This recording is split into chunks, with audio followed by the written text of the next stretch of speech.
I want to send my solidarity and greetings to Mina Ahadi and the activists of the International Committee Against Stoning. July 11th, 2020 is the 10th anniversary of this day that was established by the International Committee Against Stoning in order to prevent the stoning to death of Sakina Mohammadi Ashtiani in Iran, and also to prevent the inhuman and brutal practice of stoning to death under Sharia and Islamic law in Iran.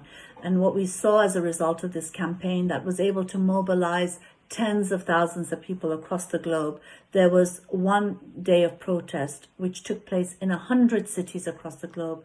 We saw very clearly how this campaign was able to save one woman's life, Sakina's life, and also to force the Iranian regime to impose a moratorium on stoning. No one has been stoned since then, in private, in prison walls, or in public, as a result of this campaign. I think we need to commemorate this campaign. We need to commemorate this day to remember that no matter how brutal the laws that we are faced with, no matter how brutal the state is that we're faced with, that public pressure and public mobilization does work. It does save lives. It does end medieval practices such as death by stoning. We must continue our activism to bring an end, a complete end to the practice of stoning in Iran and everywhere.